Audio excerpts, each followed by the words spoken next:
Standard English. Whether you speak English as your first language or not, you know what standard English is.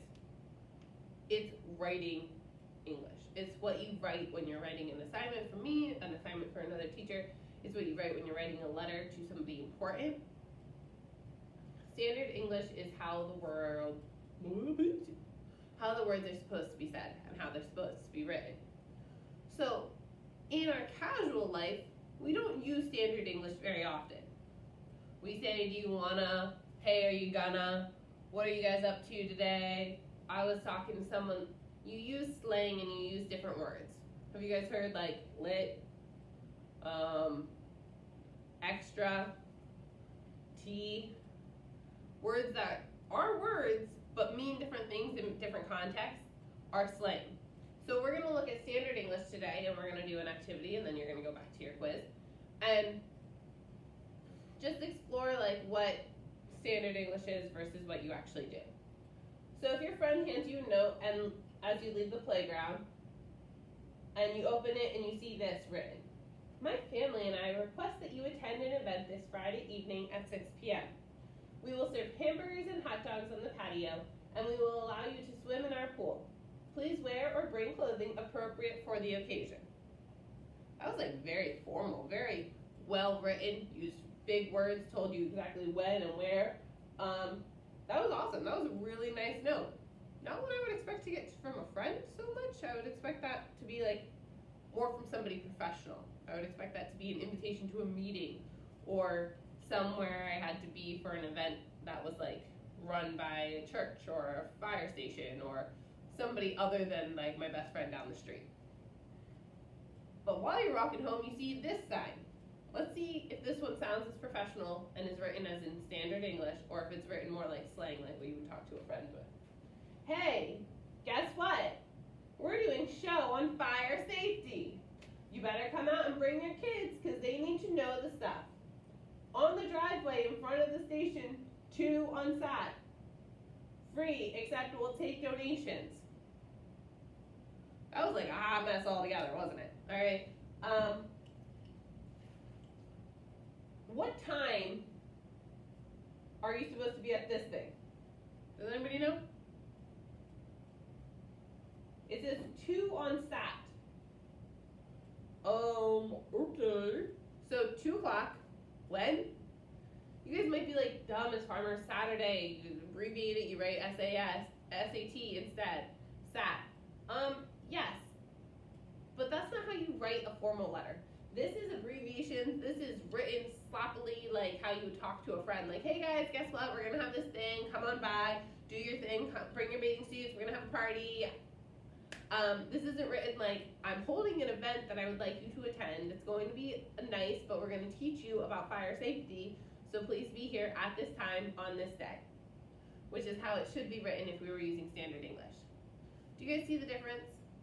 This is more like a note that you would get from like a friend. Like, hey, come hang out. Come over to my house. And this is a note that like a school, a church, some organization would show you in order to get you to do something. Okay? Let's move on.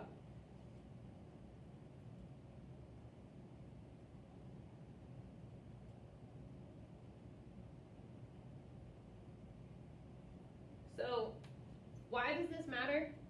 It matters to use standard English when you're writing or when you're talking to people that are of importance so that they understand what you're talking about. There's no confusion. There's no like, oh, maybe they meant 2:30 to, I don't know.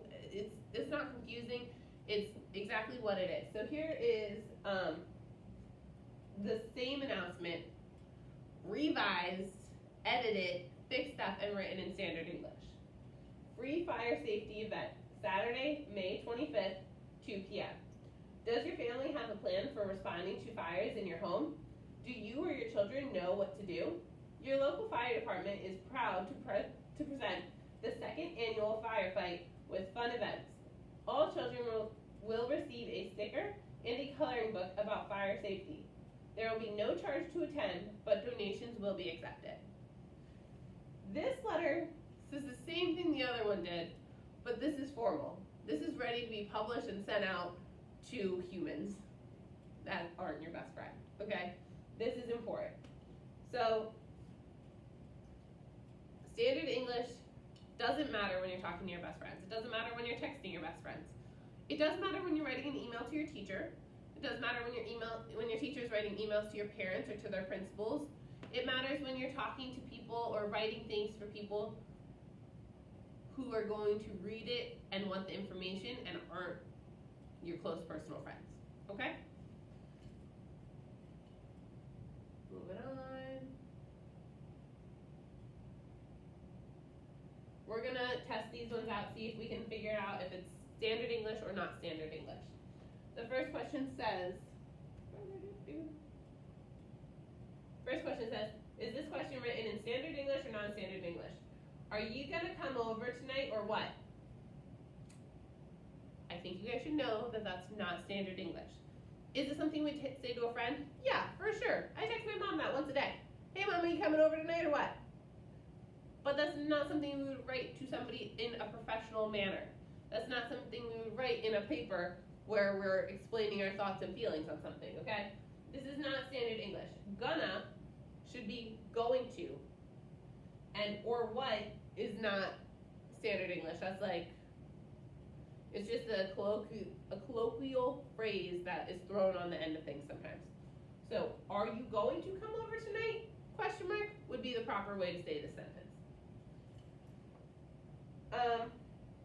This sentence, this glass of lemonade is quite sour. That seems standard to me. There's nothing wonky about that. There's nothing wrong with that. It works. This glass of lemonade is quite sour. And the last one says, "Sí, I'll take one of those, por favor." Is this standard English? No, this one's not standard English. Let's look at why, because this one does have some Spanish involved in it. This statement includes words from another language besides English.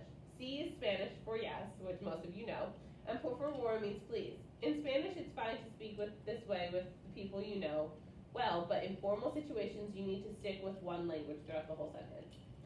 So there's a lot of people who speak Spanglish, right? A little bit of Spanish, a little bit of English.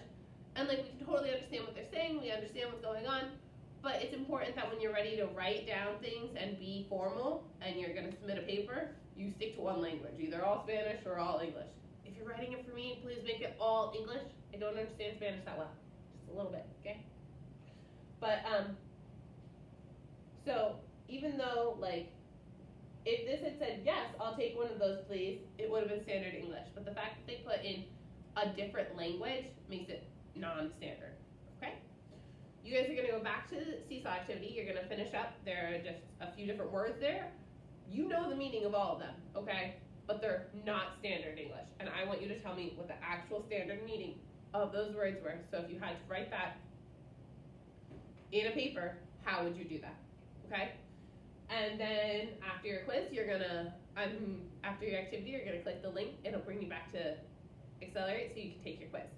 If you have any questions, comments, concerns, always just hop on Zoom, send me a message, and I'll get on, and we can answer any questions that you might have. All right? Good luck, guys.